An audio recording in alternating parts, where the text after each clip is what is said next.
الشيطان الرجيم بسم الله الرحمن الرحيم قل هو الله أحد الله الصمد لم يلد ولم يولد ولم يكن له كفوا أحد صدق الله العظيم صدر محترم حاضرین جلسہ میرے عزیز دوستوں اور عزیز ساتھیوں مشفق اساتذہ کرام اور اسٹیج پر جلوہ افروز علماء کرام حق تعالی شانہ نے مجھے آپ لوگوں کے سامنے کچھ بیان کرنے کا موقع عنایت فرمایا دعا کریں کہ اللہ تعالی مجھے صحیح بولنے اور ہم سبھی کو اس پر عمل کرنے کی توفیق عنایت فرمائے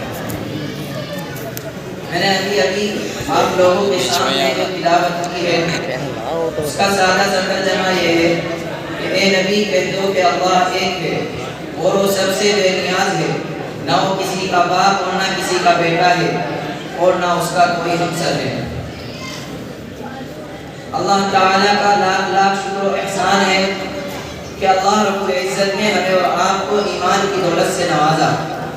اور ایسے نبی کی امت میں پیدا فرمایا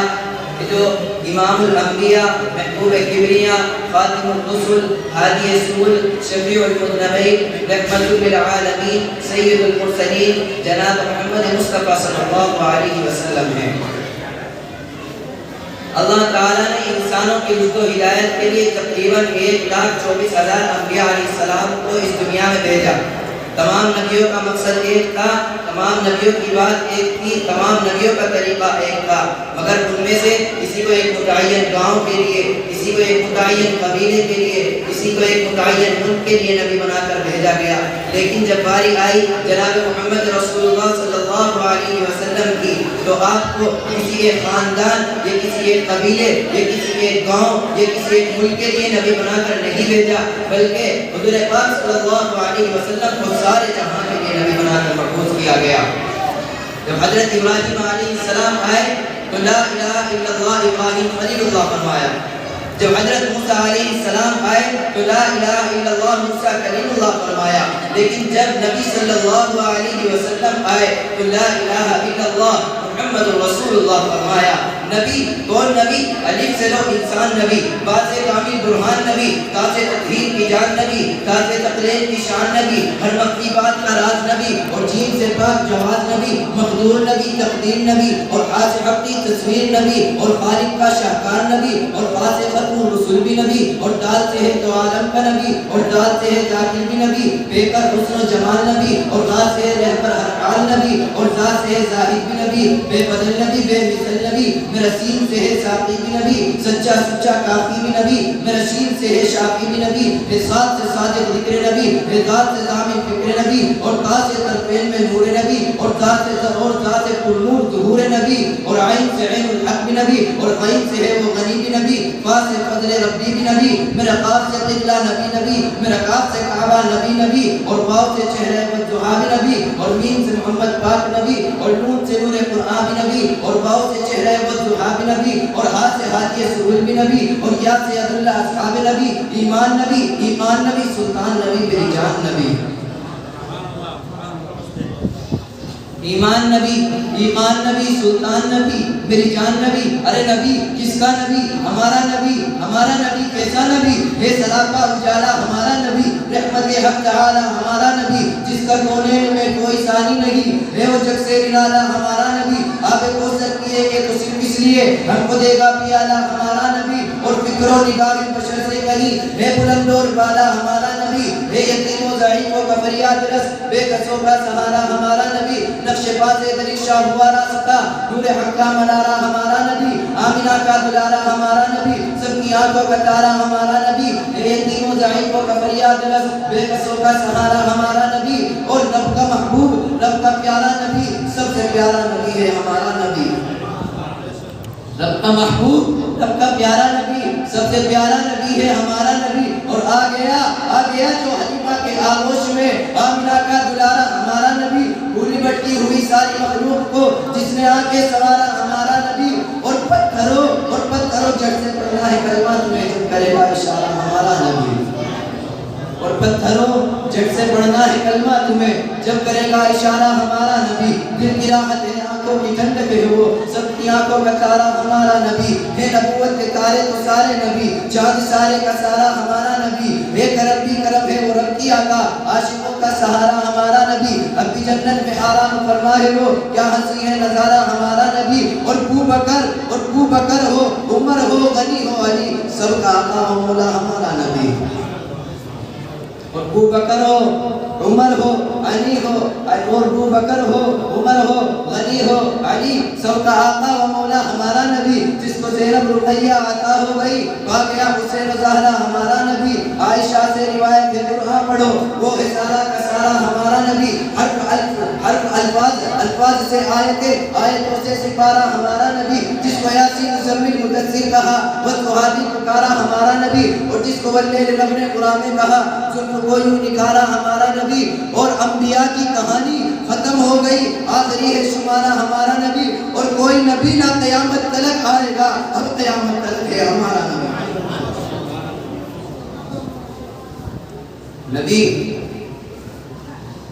نبی کا مقصد کیا ہے؟ نبی کا مقصد اللہ کے، نبی کا مقصد توجہ فرمائیں، اللہ کے، اسی پر ایمان لاؤ، اسی کے علاوہ کسی کی عبادت نہ کرو، اس کے علاوہ کسی سے اولاد مت مانگو، اس کے علاوہ کسی کو اپنا حاجت روا اور مشکل کشا نہ مانو۔ میرے دوستو، اگر کوئی مسلمان یہ کہتا ہے کہ اللہ کے علاوہ کوئی دوسرا بھی عبادت کے لائق ہے، کوئی دوسرا بھی حاجت روا اور مشکل کشا ہے، کوئی دوسرا بھی اولاد دینے کی طاقت رکھتا ہے، تو یقین مانو اس کا ایمان خطرے میں پڑ جائے۔ اسی توحید کو سمجھانے کے لیے تمام انبیاء علیہ السلام آئے اور طرح طرح کی تکلیفیں برداشت کی، اور اسی توحید کو قرآن میں مختلف انداز میں اور مختلف جگہوں میں سمجھایا گیا ہے۔ اگر کہیں کہا گیا ہے کہ قل هو اللہ احد اللہ الصمد، تو کہیں کہا گیا ہے وَإِلَٰهُكُمْ إِلَٰهٌ وَاحِدٌ، اگر کہیں کہا گیا ہے اللہ لا الہ الا هو الحی القیوم، تو کہیں کہا گیا ہے یا اہل الکتاب تعالوا إلى کلمۃ سواء بیننا وبینکم الا نعبد الا اللہ ولا نشرک به شیئا، اگر کہیں کہا گیا ہے وعنده مفاتح الغیب لا يعلمها الا هو، تو کہیں کہا گیا ہے أَنَّىٰ يَكُونُ لَهُ وَلَدٌ وَلَمْ تَكُن لَهُ صَاحِبَةٌ، اگر کہیں کہا گیا ہے یا صاحبِ السجن أَرْبَابٌ مُتَفَرِّقُونَ خَيْرٌ أَمِ اللَّهُ الْوَاحِدُ الْقَهَّارُ، تو کہیں کہا گیا ہے مَا تَعْبُدُونَ إِلَّا أَسْمَاءً سَمَّيْتُمُوهَا أَنْتُمْ وَآبَاؤُكُمْ مَا أَنزَلَ اللَّهُ بِهَا مِن سُلْطَانٍ۔ الغرض مختلف اساليب میں اور مختلف طرق میں توحید و ربوبیت کو سمجھایا گیا ہے، اور ان میں سے بیشتر آیات اس بات پر شاہد و عادل ہیں کہ عبادت اور پرستش کے لائق صرف اور صرف خدا واحد کی ذات ہے، اللہ تعالیٰ کے علاوہ کوئی اور عبادت و پرستش کے لائق نہیں ہے۔ توحید تو یہ ہے کہ خدا حشر میں کہہ دے، توحید تو یہ ہے کہ خدا حشر میں کہہ دے کہ بندہ دو عالم سے خفا میرے لیے ہے۔ حضرات، مگر شیطان انسان کا کھلا دشمن ہے، جس کو اللہ تعالیٰ نے کچھ طرح بیان فرمایا ہے کہ ان الشیطان للانسان عدو مبین، کہ شیطان انسان کے لیے بے شک کھلا دشمن ہے۔ مگر آج کل کے کچھ مسلمان اس بات کے معلوم ہونے کے باوجود شیطان کے فریب میں آ کر توحید باری تعالیٰ میں انبیاء اور اولیاء کو شریک کرتے ہیں۔ کسی نے نبی کو کل مختار ہونے کا عقیدہ رکھا ہے، کسی نے حضرت علی کو حاجت روا اور مشکل کشا کر جانا ہے، تو کسی نے شیخ عبد القادر جیلانی کو اولاد دینے والا اور بیٹی بنانے والا سمجھا ہے، کسی نے اجمیری قبر پر سجدہ ریزی کو جائز سمجھا ہے۔ میرے دوستو، اگر اولاد دینے کی طاقت اللہ تعالیٰ کے علاوہ کسی نبی یا کسی ولی میں ہوتی تو حضرت ابراہیم کی جوانی گزر گئی، مگر اب تک ایک بیٹا نصیب نہیں ہوا۔ ارے کس کو بیٹا نصیب نہیں ہوا؟ حضرت ابراہیم کو۔ کس کی کون اولاد کی نعمت سے محروم ہے؟ حضرت حاجرہ کی۔ ارے کون اولاد کے لیے تڑپ رہے ہیں؟ اللہ کے محبوب پیغمبر حضرت ابراہیم علیہ السلام اور ان کی عابدہ زاہدہ بیوی سیدہ حاجرہ سلام اللہ علیہا۔ دوستو، خدا کی شان پہ انک علی کل شیء قدیر، وہ تو ہر چیز پر قادر ہے، اس پر کسی کا زور نہیں چلتا، فاعل لما یرید ہے۔ ایک حضرت ابراہیم علیہ السلام دربار خداوندی میں حاضر ہوئے اور نہایت عاجزی اور انکساری کے ساتھ اللہ تعالیٰ سے درخواست کی کہ رب ہب لی من الصالحین، اے پروردگار مجھے نیکار بیٹا عطا فرما۔ میرے دوستو، بے شک اولاد دینے کا خزانہ اللہ کے پاس ہے۔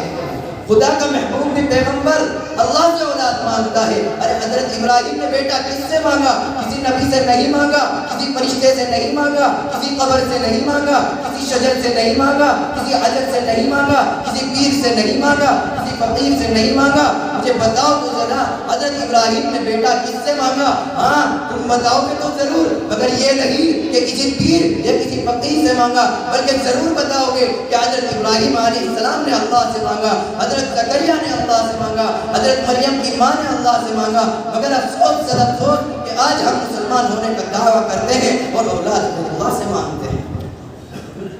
غلط بات ہے، یہ سب لا الہ الا اللہ کے تقاضے کے بالکل خلاف ہے، نبی صلی اللہ علیہ وسلم کی تعلیمات کے بالکل خلاف ہے، انبیاء علیہ السلام کے بالکل خلاف ہے، ائمہ مجتہدین کے بالکل خلاف ہے۔ کیوں؟ اس لیے کہ نبی کو بھی خدا کی ضرورت ہے، صحابہ کو بھی خدا کی ضرورت ہے، ولی کو بھی خدا کی ضرورت ہے، امام کو بھی خدا کی ضرورت ہے، ابدال کو بھی خدا کی ضرورت ہے، قطب کو بھی خدا کی ضرورت ہے۔ میرے دوستو، توحید و ربوبیت میں اللہ تعالیٰ کے علاوہ کسی کو شریک کرنا تو عالم میں تصرف کا مالک خدا کے علاوہ کسی کو جاننا حقیقت شرک ہے۔ چنانچہ ایک جماعت کو مردوں کی تعظیم پر ابھارا گیا، جس نے یادگار کے طور پر مردوں کی کچھ مورتیاں بنائی اور ان کی پوجا کرنی شروع کر دی۔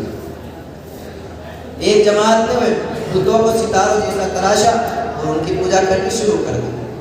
جب باہم اختلاف ہو گیا تو کسی نے چاند کی، کسی نے سورج کی، کسی نے دوسرے ستاروں کی پوجا کی، اور ایک جماعت نے آگ کی پوجا کی، وہ مجوسی کہلاتے ہیں۔ اور کفار نے ہندوستان میں گائے کی پوجا کی، کسی نے پتھروں کی، کسی نے قبروں کی، کسی نے مزاروں کی۔ بہرحال دوستو یاد رکھیے، سب لا الہ الا اللہ کے تقاضے کے بالکل خلاف ہے، نبی صلی اللہ علیہ وسلم کی تعلیمات کے بالکل خلاف ہے۔ یاد رکھیے، توحید کے صرف 4 درجے ہیں، توحید کے صرف 4 درجے ہیں۔ نمبر ایک اللہ تعالیٰ میں ہی واجب الوجود ہونے کی صفت ہے، غیر اللہ ہرگز واجب الوجود نہیں ہو سکتا۔ نمبر 2، زمین و آسمان میں اللہ تعالیٰ ہی تمام جواہر کو پیدا کرنے والا ہے، اس کے علاوہ کوئی غیر نہیں ہے۔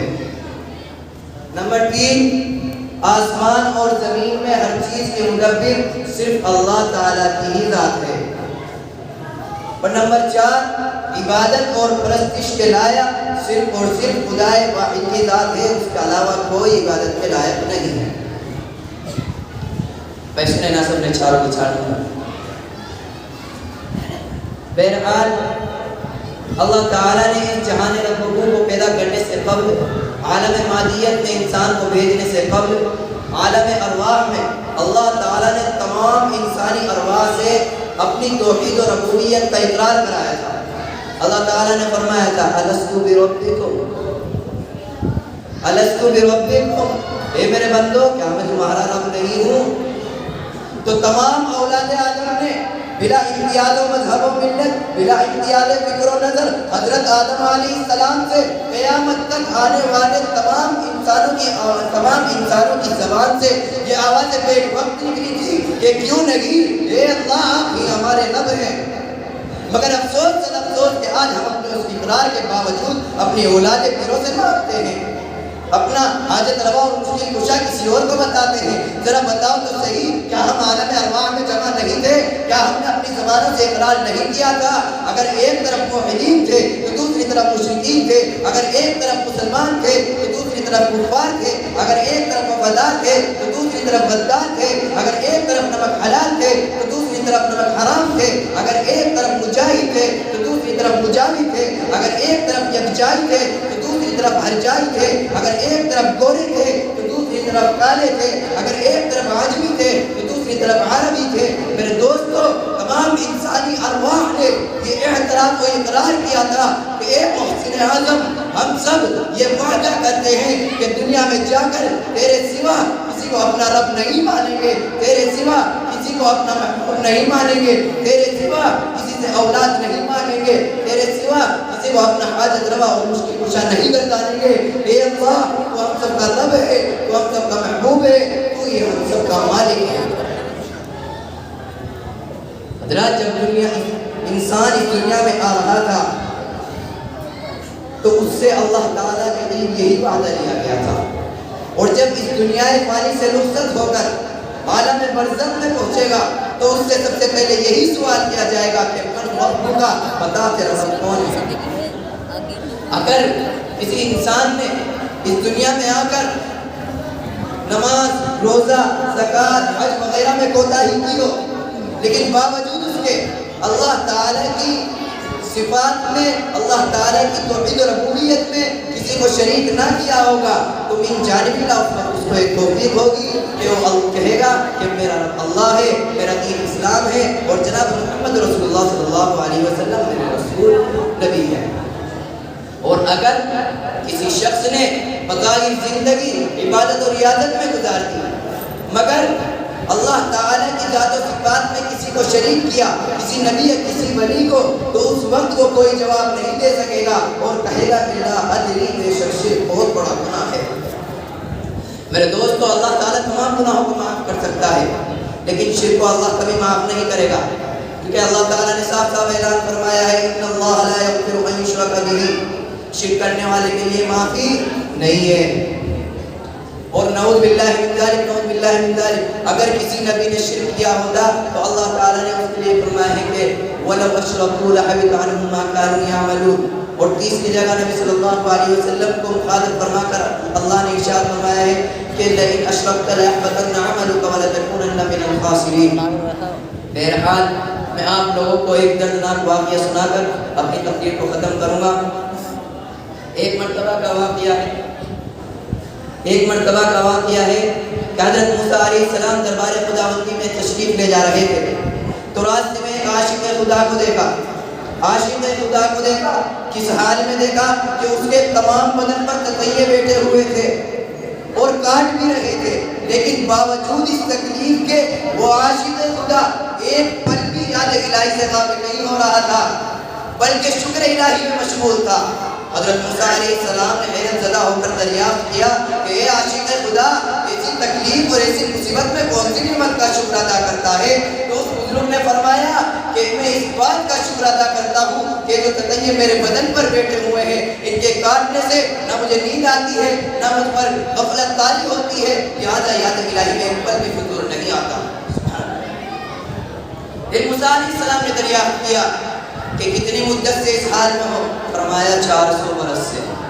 کتنے سال؟ 400 سال سے ہیں، 400 سال سے وہ اس حال میں ہیں۔ پھر حضرت موسیٰ علیہ السلام نے فرمایا کیا کسی چیز کی خواہش بھی ہے؟